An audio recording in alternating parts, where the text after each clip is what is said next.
An injury update, please, and how much of a boost will the manner of the win at the weekend be going into this match? Because obviously we know because it seems like your team is very good at playing tournament football, if that makes any sense, because obviously you don't make goals, and we know these games will be tight, and so it seems like you can take a lot of confidence into this match now.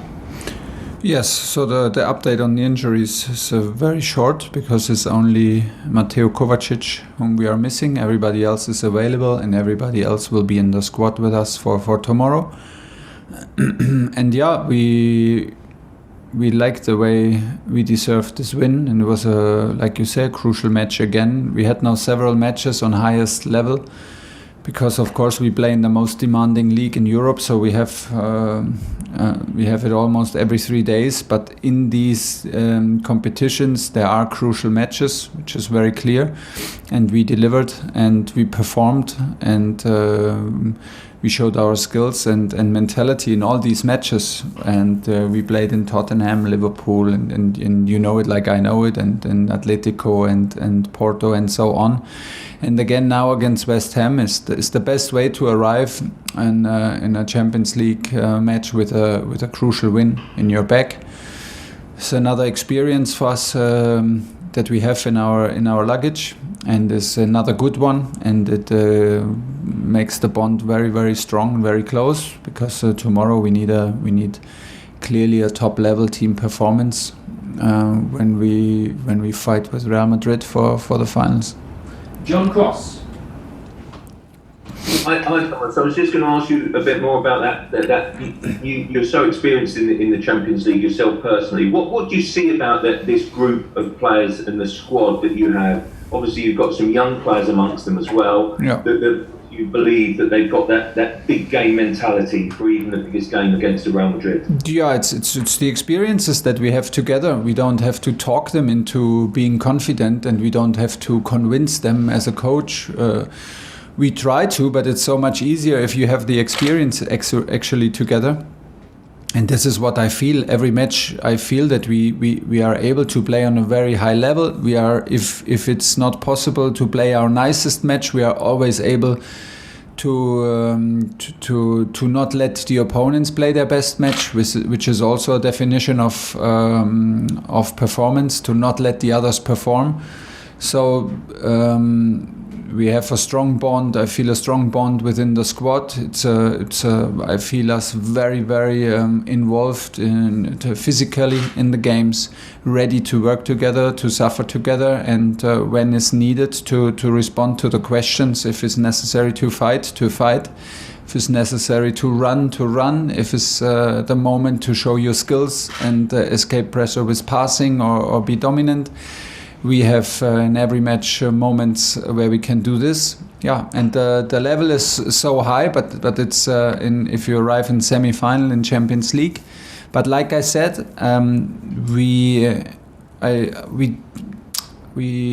should not expect crazy things from us, but the same again on the highest level. And the good thing is we have the experience together. We had tough matches, tight matches. Very important matches in Premier League and FA Cup. So we feel that it's a good moment to play this match, and we want to play hungry, we want to play adventurous, and maybe a bit of a lack of experience in semi-final to compensate with hunger and enthusiasm. Diego Plaza.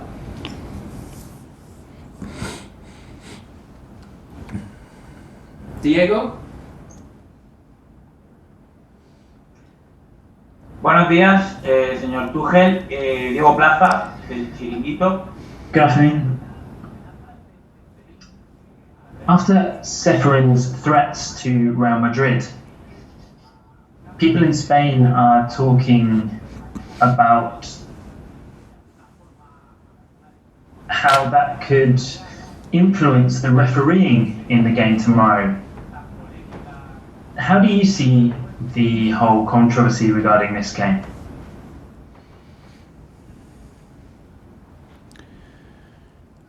I trust 100% in the refereeing and in UEFA and in the competition, and I trust 100% that every referee UEFA sends and UEFA on this level, we need the best refereeing because it's very, very difficult, and I trust 100% in that the referee will try to whistle the best match possible. I cannot imagine that there is any advantage or disadvantage because of a sports political discussion, and I don't want to even think about it because it does not exist in my mind. Damesh, Sky Sports News. Hi there, Thomas. Zinedine Zidane has twice said this week that it would be absurd if Real Madrid had been thrown out of the Champions League. Now, if Chelsea, City and Madrid had been expelled, I just want to know what your take would have been. Could you have had any complaints? There's a lot of if in your questions. Yeah, I mean, we deserve to be in the semi-final, like Real Madrid deserve to be in the semi-final, and we don't deserve because of political decisions or because of influence or because of size or nice shirts or because of our logo. We deserve because we came a long way, and obviously I was part since the knockout. I had the luck to be part since the knockout phase. And all teams have come a long way, and they fought their way through on sportive results, and they fought their way through in the toughest competition in Europe. So of course we deserve to play a semi-final. And if they exist, if problems exist on a sports political level, and it has to be solved on this level and not. And not during a competition which is not affected, because right now we deserve through the competition to be there, and that's why we are full of confidence and looking forward to play these matches on the highest level. This is what we all dream about when we are kids. James Savundra. Thomas, the results have been so impressive since you've been in charge so far, but do you think your side will need to go to a new level to beat Real Madrid over these two legs? Maybe the next level is to keep the level. Sometimes it's like this: don't drop the level. And I strongly believe in our squad that we can do this, and I strongly believe then that sometimes in circumstances and playing against a big experienced team and a huge club in European competition like Real Madrid, maybe the next step is to keep the level and not to over-expect from us to doing the next step, because I truly believe that we showed in Tottenham, in Liverpool, in the knockouts against Porto and Atletico, that we are capable of consistently producing high-level football, and in all questions that are asked on the pitch, in offensive terms, in defensive terms, and in transition, offensive, defensive. And the challenge is for me more to produce it again and to keep the level up. And this is more the question than adding another step to that. Not necessary. Jacob Steinberg. Hi Thomas, on a personal level, you started coaching at a long time ago at a fairly low level in Germany. Did you at any point when you were doing that ever think that you might be in a Champions League semi-final against Real Madrid? And does that kind of for you sum up the beauty of sport, the beauty of no, I'm the example. Well, I'm a pretty lucky guy, pretty lucky man, and I know this, and I'm very thankful and very grateful with all the luck that I had and with all the people at my side who pushed me, who believed in me, and who gave me all the experience that I had and that made me the coach that I am today.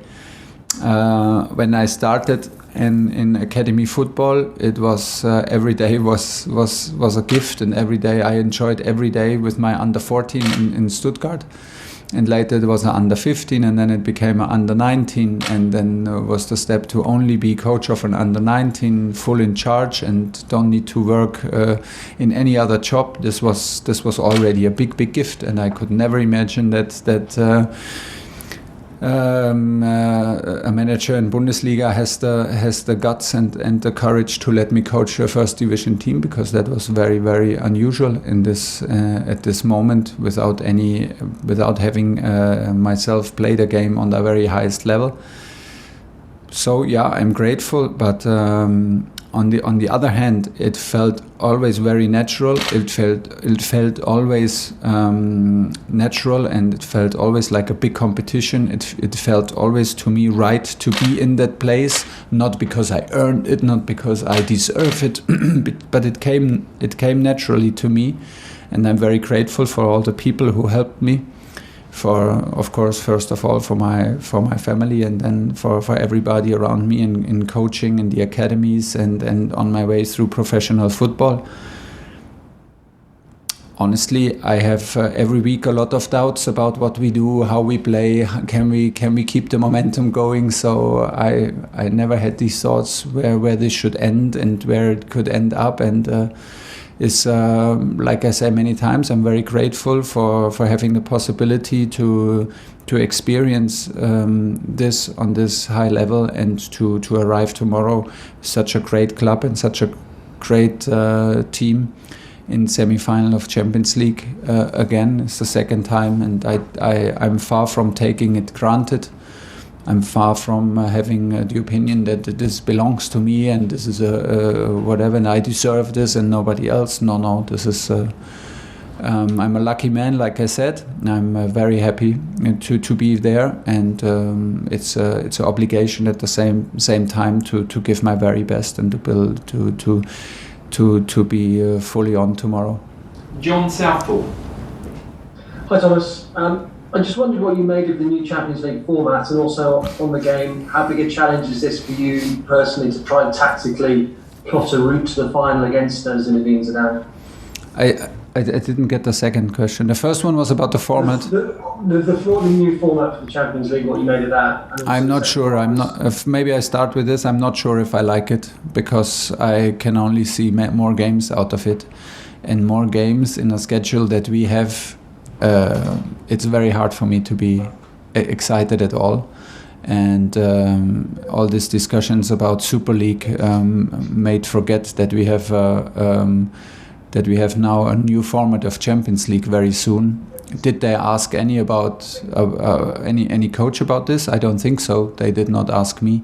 Did they ask any player about it? I don't think so. So we have so many new formats, and we have a Nations League, and we have a new, I think, World Championship for clubs coming soon. We have so many new stuff and so much more games, and we have more teams in the European Championship in summer. It's just more games. This is not more quality. It's just more games. Who should play these games? And at the same time, we have three substitutes here in Premier League and the toughest competitions. No, I'm not happy about this format, not at all. But you know, I was not involved in it.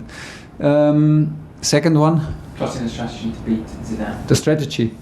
Yeah. Be ourselves. It's the strategy. Once you arrive, the higher you climb on the level, rely on yourself, rely on your strengths, and do the things that make you comfortable, and which are proven that they work. And we have these things as a team, and this is what we try to do on the best level. There's no other approach for a match like this. Hopefully we don't overthink it. Hopefully we don't want to overdo it. As the challenge is to be ourselves and to be the best version of ourselves for 94 minutes tomorrow in Madrid. Radio Marca. Unmute yourself. Ahora, me gustaría preguntarte por Eden Hazard. I wanted to ask you about Eden Hazard. Have you spoken with some of the members of your squad about Hazard? And would you prefer to play Real Madrid without Hazard?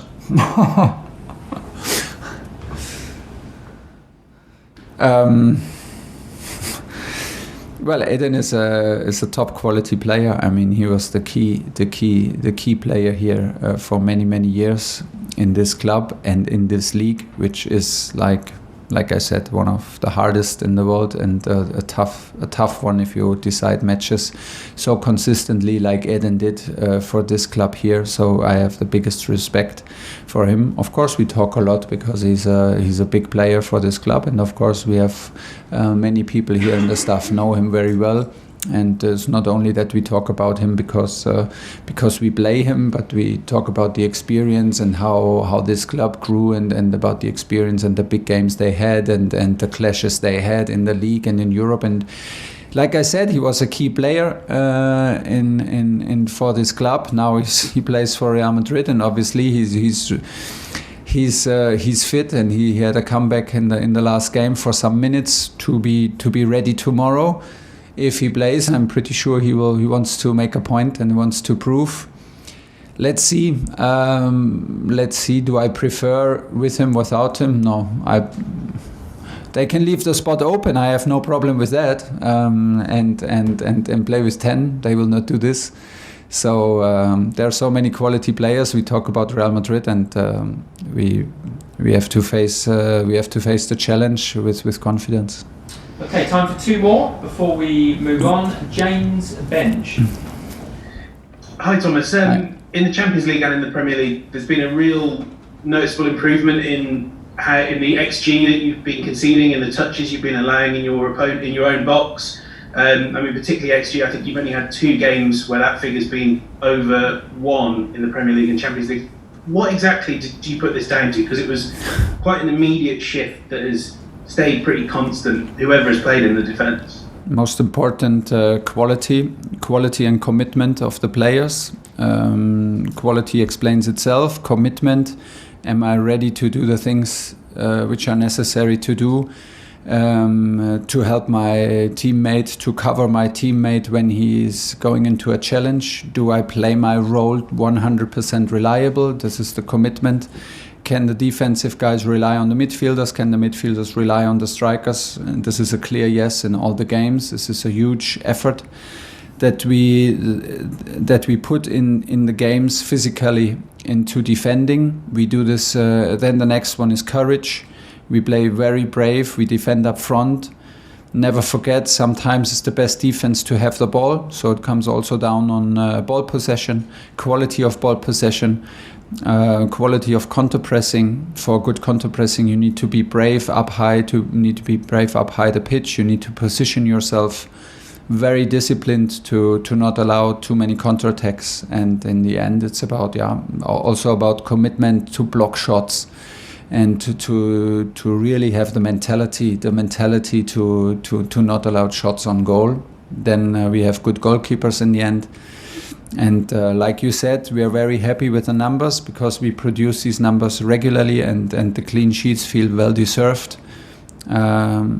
It's like attacking, it's a team effort, and it will always stay like this in football, which is the good thing. And we are ready for another one tomorrow. Last question for Thomas, Andy Dillon. Hello Thomas, how are you? Good. You're good. I just wanted to ask, I very much appreciate that yourself and your players were kind of caught in the crossfire of the Super League and all the fallouts of it. So I just wondered, do you have any kind of a message to sort of maybe neutral English fans who would normally support Chelsea, but in the wake of all this, they might put their patriotism to one side and might not be supporting Chelsea? I just wondered if you had any kind of message for them, for those people that might, want to see Chelsea fail as a result of this. Really? Do you think that? And they want to see us fail against Real Madrid because they were not part of this, or? That's why I'm asking you. That's why I'm just asking for your expertise. Yes, so, come on, we all did mistakes, and if you lead a club and if you own a club, you can make decisions that not everybody understands and not everybody likes. This is part of life, but it does not change the love for the game. I can just tell everybody that I love this game so much, and like everybody in the dressing room, the boys are so happy out there on the pitch with a smile, so excited about tomorrow's game, semi-final. We need all support to make to be able to overcome this huge step and in these 2 games. So put your anger to the decision, put your anger to the way the decision was presented. Well understood and absolutely fine for me. But don't put it on the team, and don't put it on the and never doubt the love that all people here at Cobham and I'm sure in all other clubs don't doubt the love that everybody has for this game, and you will see all the passion and tomorrow on the pitch again. Okay, we'll leave it there for Thomas. Please stay on the call to hear